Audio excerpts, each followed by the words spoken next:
یا ایھا الذین آمنوا لا تقولوا رائنا، اے ایمان والو رائنا کا لفظ نہ کہو۔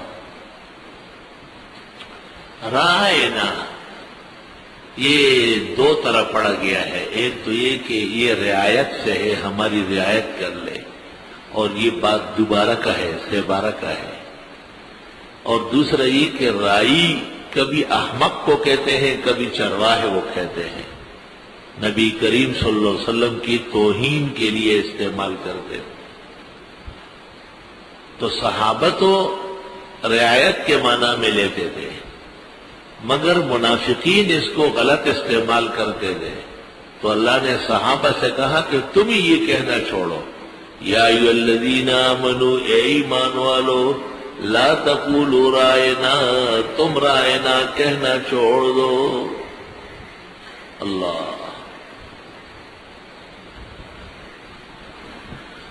آیت سے پتہ چلا کہ بعض اوقات کسی برائی کو روکنے کے لیے اپنے لوگوں کو منع کرنا پڑے گا۔ بہت ساری بدعات کو جو ترویج ملی ہے اہل حق کے سستی سے ملی، اہل حق کو لگام دینا پڑے گا کہ آپ باز آ جائیں۔ جیسے ربیع الاول کے مہینے میں یہ لوگ سیرت النبی مناتے ہیں، تو صرف عنوان تبدیل کام تو نہیں ہے۔ محرم کے مہینے میں کربلا کے واقعات مولانا عبدالحی صاحب اور بڑے علماء نے منع کی ہے، تشبہ بالرفض، لا تقولوا رائنا۔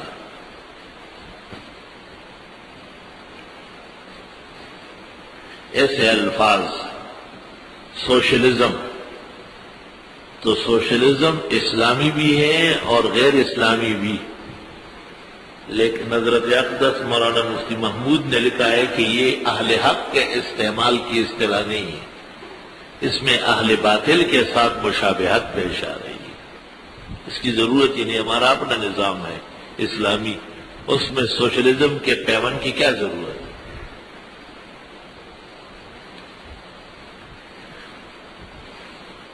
نبی کریم صلی اللہ علیہ وسلم کے لیے حضور کا لفظ آتا ہے، اردو زبان میں اور فارسی میں استعمال ہوا ہے۔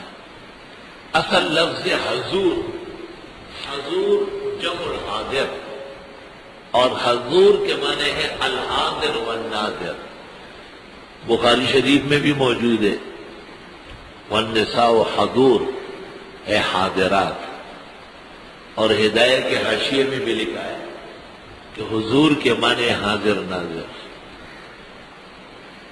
تو اہل حق کو زیبا نہیں ہے کہ حضور صلی اللہ علیہ وسلم، حضور صلی اللہ علیہ وسلم، اور الفاظ کم ہے کیا؟ آپ کے لیے حضور کا لفظ کہیں قرآن میں ہے، آپ نے حدیث میں کہا ہے، کسی امام ابو حنیفہ و بخاری میں موجود ہے؟ ہرگز نہیں۔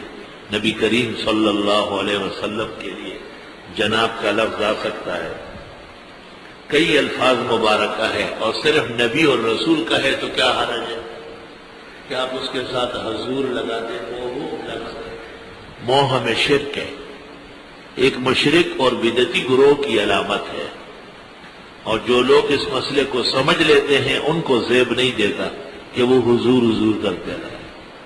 مولانا غلام اللہ خان صاحب شیخ القرآن کا اور عارف اللہ شاہ رضوی کا مناظرہ تھا حاضر ناظر پر، تو خیال نہیں ہوتا ہے، شیخ القرآن نے لکھ دیا تھا حضور صلی اللہ علیہ وسلم کہیں بھی حاضر ناظر نہیں ہے، اور یہ عقیدہ کفر کا باعث اسلام کے خلاف ہے۔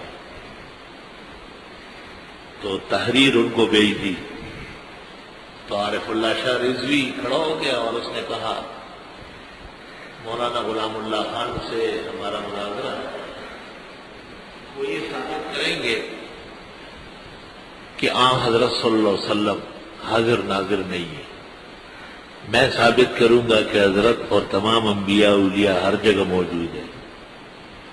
وہ اپنے دلائل دیں گے، آپ حضرات سنیں گے، میں اپنے دلائل دوں گا، اس میں کچھ ٹائم لگ رہا ہے، لیکن شیخ القرآن نے یہاں لکھا ہے حضور۔ میں یہ پوچھتا ہوں کہ یہ انہوں نے دل سے لکھا ہے یا ہمیں دھوکہ دینے کے لیے لکھا ہے؟ تو شیخ القرآن نے کہا دل سے لکھا ہے، دھوکے کی کیا ضرورت ہے؟ کہ ٹھیک ہے، کہا اچھا یہ ہدایت جلد اول اس کا حاشیہ ہے، اس پہ عبدالحی لکھتے ہیں حضور کے معنی حاضر ناظر ہے، اور یہ بخاری شریف ہے، اس میں لکھا ہے حضور کے معنی حاضرات جامعات ہے۔ جب آپ نے خود حضور لکھا ہے اور حضور کا معنی حاضر ناظر ہے تو شکست تو آپ خود تسلیم کر چکے، یقین کر لے اہل حق کا وہ حشر ہوا جس کو مثال دے۔ سارا جہان نے کہا یہ غلط بیانیاں کر رہا، ایک لفظ سے پوری شکست ہو، کیونکہ اکثر لوگوں پر حقیقت واضح نہیں ہوتی، اس لیے حضور صلی اللہ علیہ وسلم اور حضور صلی اللہ علیہ وسلم کے الفاظ چل رہے، جناب نبی کریم صلی اللہ علیہ وسلم۔ اور بعض لوگوں نے اشکال کیا ہے کہ حضرت کیوں کہا جاتا ہے، تو عبد المومن نے لغات القرآن میں لکھا ہے، عبد المومن بہت بڑے لغوی ہے، اس نے لکھا ہے حضرت جب نبی یا ولی کے لیے آ جائے تو جناب کے معنی میں ہے، لیکن حضور جناب کے معنی میں نہیں ہو سکتا، اس کے معنی خود موجود ہے حاضر ناظر کے۔ اس کا یہ مطلب نہیں کہ آپ آج سے لوگوں کے منہ بند کرنے لگے اور لڑنا شروع کر دیں، آپ خود احتیاط کر لیں، بس صرف اتنا کافی ہے۔ صرف آپ نے بھی اپنا منہ سنبھال لیا اور لکھائی تو بہت بڑا کام ہو گیا۔ پھر جب اللہ تعالیٰ آپ کو سمجھانے کی صلاحیت دے تو بے شک آپ یہ سمجھائیں کہ یہ لفظ اس طرح استعمال کرنا دوسروں کے لیے افتنان کا باعث ہے۔ یا ایھا الذین آمنوا، اے ایمان والو، لا تقولوا رائنا، تم ہی رائنا کہنا چھوڑ دو۔ ہمارے بزرگوں نے فارسی میں، اردو میں حضور کا لفظ جناب کے معنی میں لیا ہے، لیکن فریق مخالف کے غلط عقیدے کی تائید ہو رہی ہے۔ اے ایمان والو تم ہی موہوم لفظ کہنا چھوڑ دو، لا الہ الا اللہ۔ فاطمہ کا معنی ہے ماں مری، فاطمہ کو فاطمہ اس لیے کہا کہ بی بی صاحبہ کے نمبر پر خدیجۃ الکبریٰ فوت ہو گئی۔ فاطمہ کے معنی فطام کے معنی دودھ چھوڑنا، فاطمہ کے معنی ہے ماں مری۔ بخاری شریف میں ہے بعثت الفاطمہ، دودھ چھوڑنا تو سانحہ ہے، ماں کا مر جانا سب سے بڑا حادثہ ہے۔ تو بی بی صاحبہ کا نام جو فاطمہ پڑ گیا ہے وہ تو عذر تھا، کیا اور لوگ بھی فاطمہ نام رکھتے رہے؟ یا ایھا الذین آمنوا لا تقولوا رائنا۔ اللہ اکبر۔ اویس لفظ ایسا یہ ایسو سے مایوس ہونا، نا امید ہونا،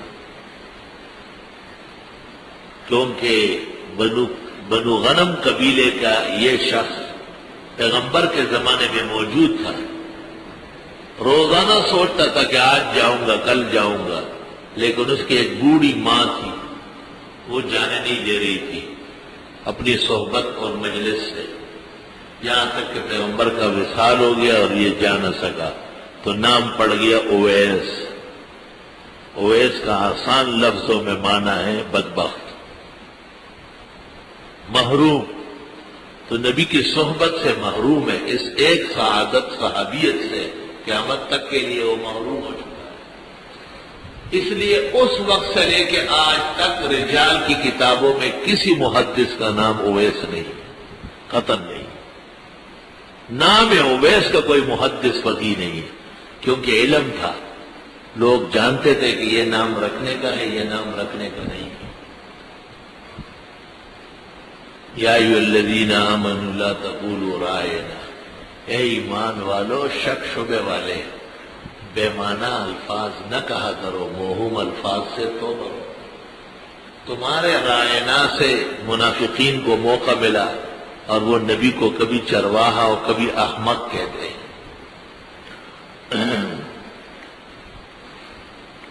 ایک مسئلہ سمجھ لو، بدعتی کہتے ہیں کہ نبی کے لیے تو بشر کا لفظ قرآن میں آیا ہے مگر ہم نہیں کہیں گے، یہ بےادبی ہے۔ کیا کہتے ہیں کہ یہ بےادبی ہے؟